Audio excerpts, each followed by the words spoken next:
तो राम राम जी।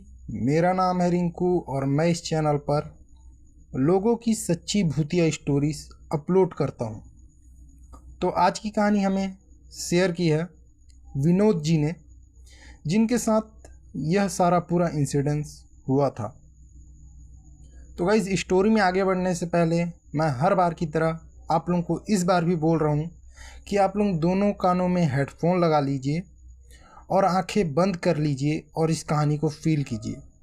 और गाइस, अगर आप लोग इस चैनल पे नए हो तो गाइस चैनल को ज़रूर से सब्सक्राइब कर लेना और बेल आइकन को ऑल वाले नोटिफिकेशन पे ज़रूर से प्रेस कर लेना, जिससे होगा ये कि हम जो भी नई वीडियोस अपलोड करेंगे उसकी नोटिफिकेशन आपके पास सबसे पहले पहुंचेगी। और गाइस, वीडियो में एक लाइक ज़रूर से कर देना, इससे हमें बहुत मोटिवेशन मिलती है। तो चलिए गाइस, बिना टाइम वेस्ट करते हुए स्टोरी पे आगे बढ़ते हैं। राजस्थान के भीलवाड़ा जिले में एक छोटा सा गांव था। गांव का नाम बताने से विनोद जी ने मना किया है, इसीलिए मैं आप लोगों को गांव का नाम नहीं बता रहा हूं। गांव चारों तरफ से खेतों और छोटे छोटे पहाड़ों से घिरा हुआ था। यह इलाका दिन में तो बहुत सुंदर और साधारण लगता, लेकिन रात होते ही यहाँ का सन्नाटा लोगों की रूह तक को कँपाने पर मजबूर कर देता था।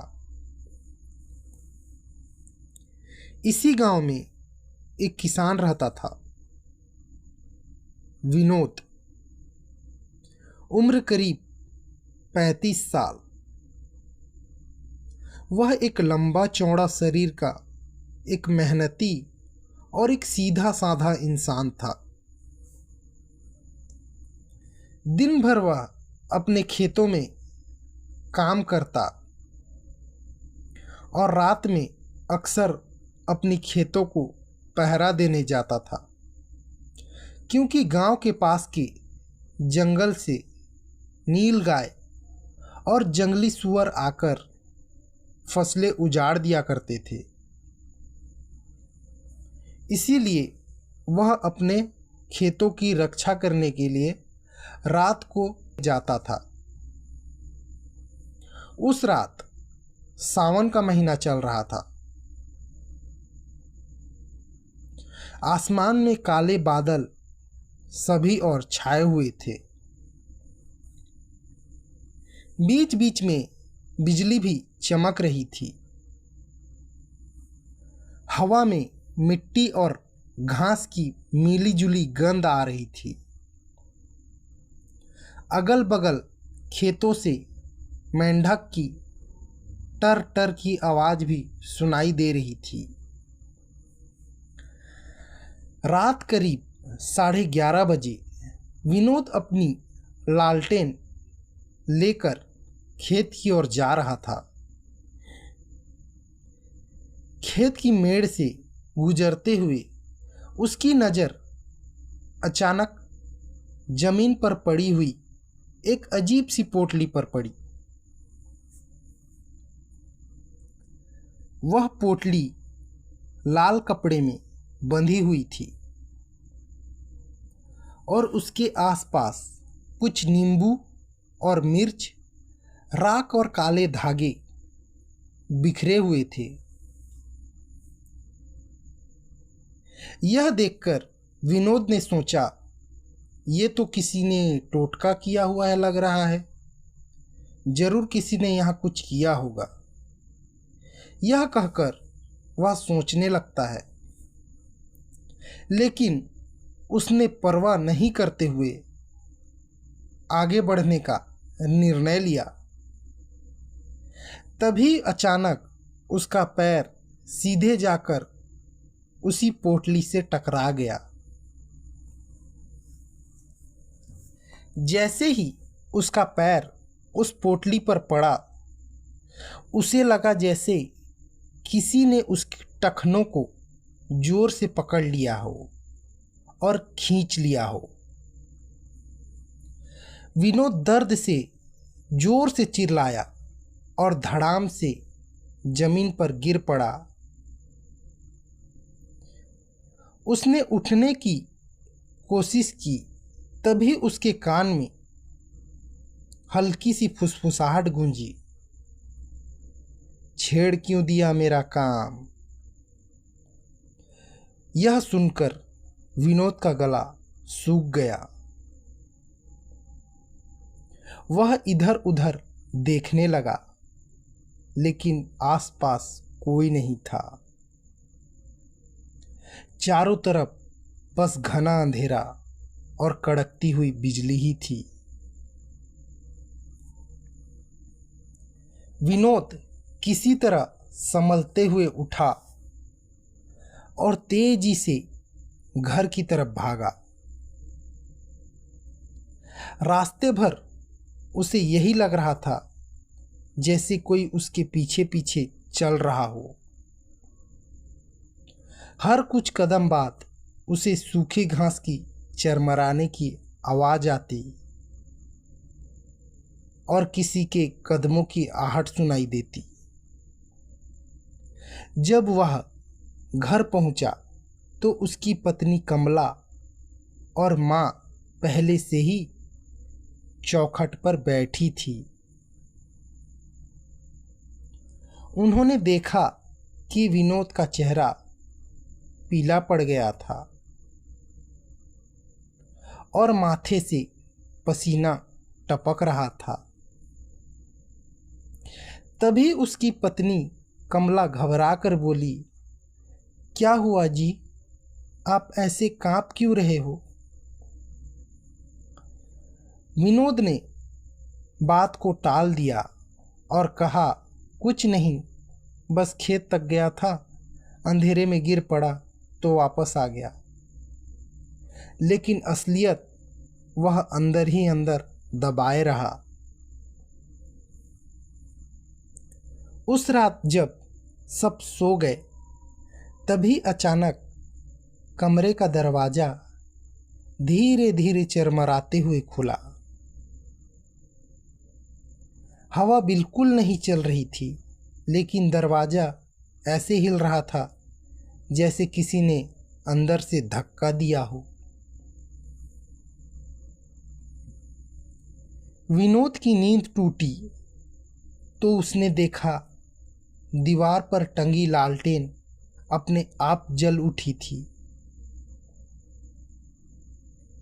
उसने सोचा शायद कमला ने जलाई होगी, लेकिन जब उसने इधर उधर देखा तो कमरा बिल्कुल खाली था। तभी उसे महसूस हुआ कि कोई उसके सिरहाने पर खड़ा है।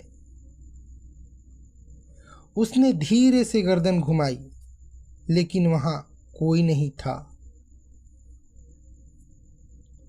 और फिर उसके कान में बिल्कुल पास में, उसके कान के बिल्कुल पास में एक औरत की खरखराती आवाज गूंजी और वह कह रही थी, तूने मेरा टोटका तोड़ा है, अब मैं तुझे चैन से नहीं सोने दूंगी। विनोद का खून यह सुनकर जम गया। उसका गला पूरी तरह से सूख चुका था। डर से उसके गले से आवाज तक नहीं निकल रही थी। वह हड़बड़ा कर उठा और बाहर की ओर भागा।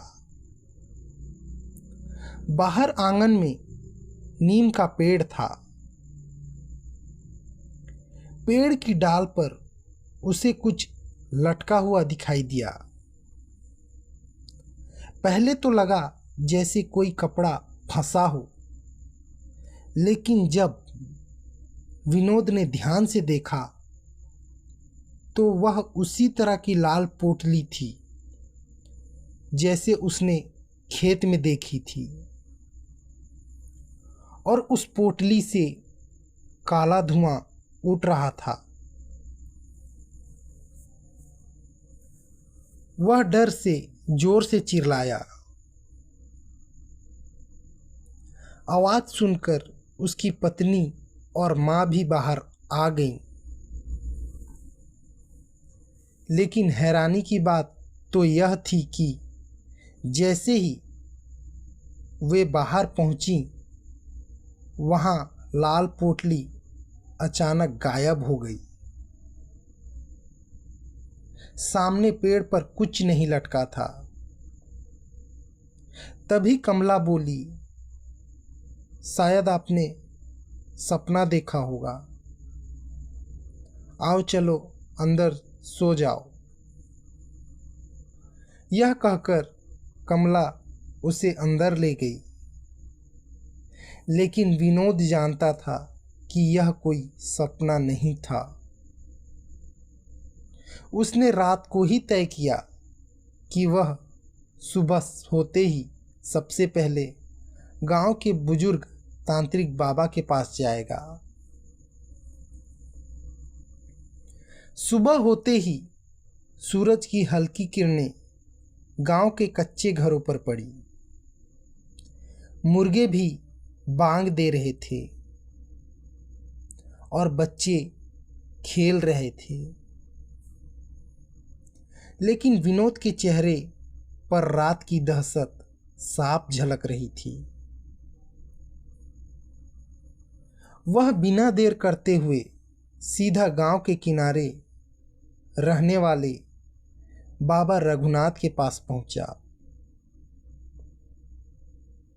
बाबा रघुनाथ काफी उम्रदराज थे।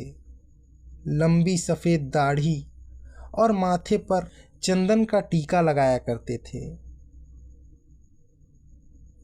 गांव में उन्हें लोग तांत्रिक बाबा भी कहते थे, क्योंकि वे टोटके और ऊपरी बाधाओं का समाधान करते थे।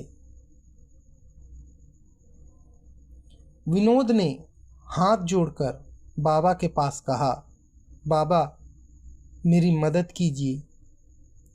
कल रात खेत से लौटते वक्त मैंने गलती से एक पोटली पर पैर रख दिया। उसके बाद से मेरे साथ अजीब अजीब घटनाएं हो रही हैं।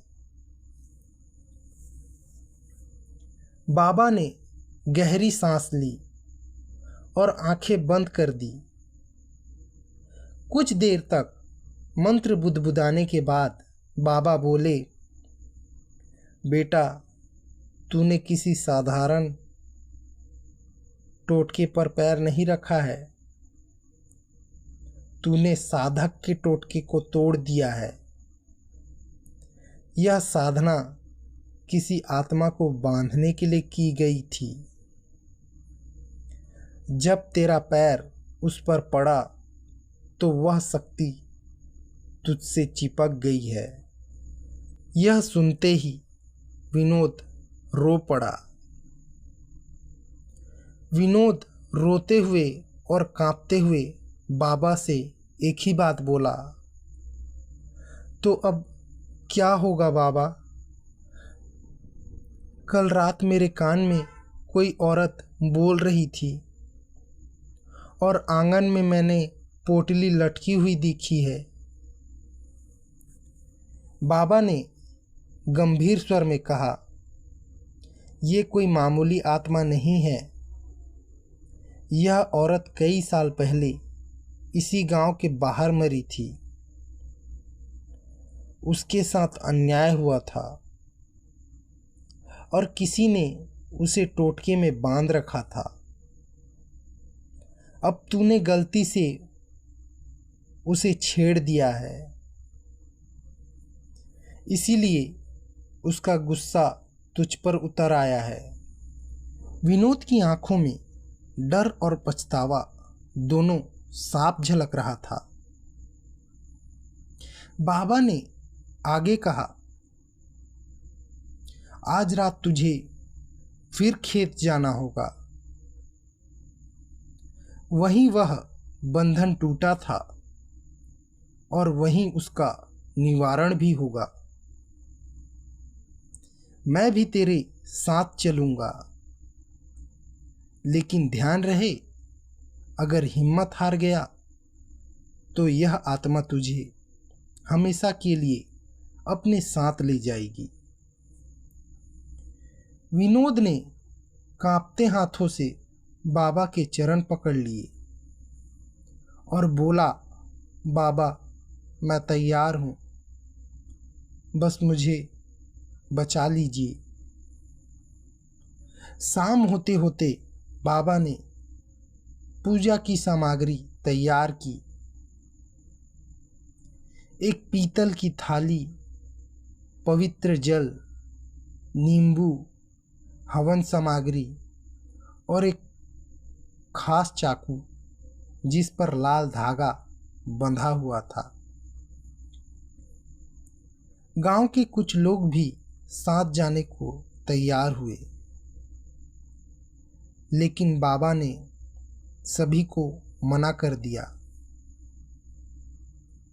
यह काम सबकी बस का नहीं, सिर्फ मैं और विनोद ही खेत जाएंगे, यह कहकर बाबा ने सबको मना कर दिया। रात गहराते ही दोनों लालटेन लेकर खेत की ओर बढ़े। आसमान में बादल छाए हुए थे और बीच बीच में बिजली कड़क रही थी। चारों तरफ गहरी खामोशी थी, बस झिंगुरों की आवाज आ रही थी। जब वे उस जगह पर पहुंचे जहां विनोद ने उस पोटली को गलती से पैर मार दिया था, तो देखा कि जमीन पर अब राख बिखरी हुई थी। बाबा ने थाली जमीन पर रखी और मंत्र पढ़ने लगे। जैसे जैसे मंत्र गूंज रही थी, हवा और तेज होती जा रही थी। अचानक खेत के बीचों बीच खड़ा बजूका, कौवों को भगाने वाला पुतला को बजूका कहते हैं, वही बजूका अपने आप हिलने लगा। उसकी सूखी बोरी जैसी आंखें बिजली की रोशनी में चमक रही थी। यह सब देखकर विनोद के रोंगटे खड़े हो गए। बाबा ने गुस्से में ऊंची आवाज में मंत्र पढ़ना शुरू किया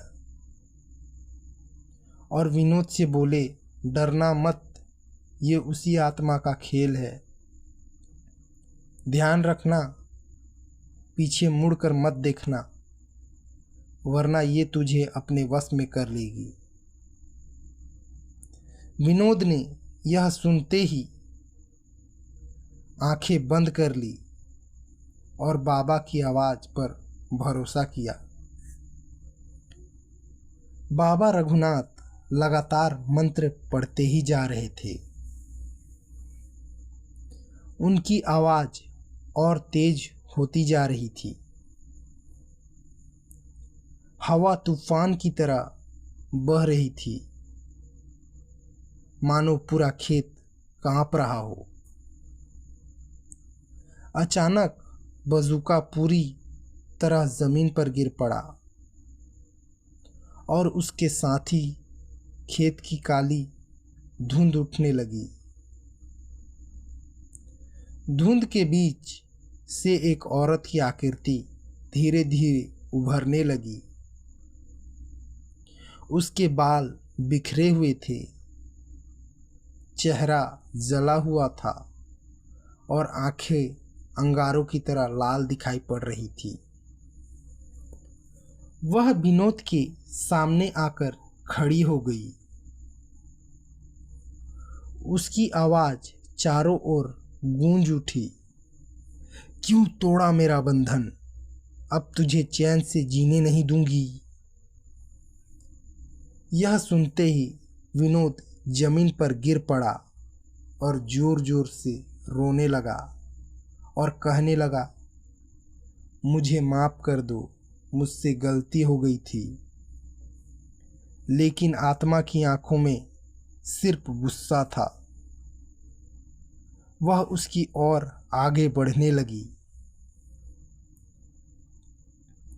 तभी बाबा ने अपने चाकू पर लाल धागा कसकर पकड़ा और जमीन पर गोला बनाते हुए बोले, हे अशांत आत्मा, मैं तुझे तेरी मुक्ति दिलाने आया हूँ। तेरा गुस्सा इस निर्दोष इंसान पर क्यों? उसका कोई दोष नहीं है। तेरा अन्याय मैं खत्म करूँगा। यह सुनते ही आत्मा जोर जोर से चीखने लगी। पूरा खेत उसकी चीखों से गूंज गया।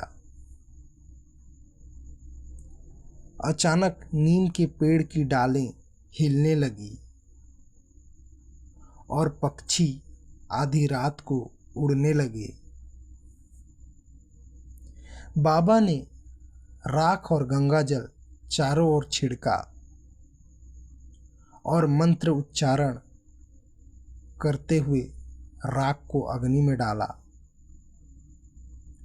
आग की लपटें अचानक नीली हो गई और आत्मा तड़पने लगी, जैसे कोई अदृश्य जंजीर उसे खींच रही हो। वह जोर जोर से विनोद की तरफ हाथ बढ़ाने लगी, लेकिन जैसे ही उसका हाथ गोले के पास पहुंचाया, धुएं की चिंगारियां उसे पीछे धकेलने लगी। बाबा ने अंतिम बार जोर जोर से मंत्र पढ़ा और नींबू को चाकू से 2 टुकड़े कर दिए। उसी क्षण एक तेज धमाका हुआ और आत्मा दर्दनाक चीख मारकर धुएं में बदल गई। कुछ पल बाद सब शांत हो गया। हवा रुक गई थी और बजूका फिर से अपनी जगह स्थिर हो गया था। बाबा ने थके हुए स्वर में कहा, विनोद, अब वह आत्मा मुक्त हो गई है। उसकी साधना अपूर्ण थी और तुझसे जुड़ गई थी, लेकिन अब तू सुरक्षित है। याद रखना, कभी भी अनजाने टोटके या अजीब वस्तुओं को पैर से मत छेड़ना। वो किसी और की साधना हो सकती है। यह सुनते ही विनोद की आंखों से आंसू बहने लगे। उसने बाबा के चरण छुए और बोला, आज अगर आप ना होते तो शायद मैं जिंदा नहीं बचता। उसी दिन के बाद विनोद कभी रात को अकेले खेत में नहीं जाया करते थे। गांव में भी लोग टोटका से दूरी बनाए रखने लगे और आज भी जब गांव के बुजुर्ग इस किस्से को सुनाते हैं तो कहते हैं, कभी भी किसी टोटके के ऊपर पैर मत रखना, पता नहीं वो किसकी आत्मा का बंधन हो। तो आज की कहानी गाइस इतनी ही थी, जो कि हमें विनोद जी ने भेजी थी। तो गाइस मिलते हैं नए वीडियो में नए टॉपिक के साथ। तब तक के लिए आप लोग चैनल को सब्सक्राइब कर लेना और बेल आइकन को guys please please please press कर लेना यार, प्लीज़। आप लोगों के सपोर्ट की हमें बहुत ज़रूरत है, प्लीज़ हमारा सपोर्ट कीजिए। तो मिलते हैं किसी और नए वीडियो में, तब तक के लिए राम राम जी, जय सूर्य नारायण।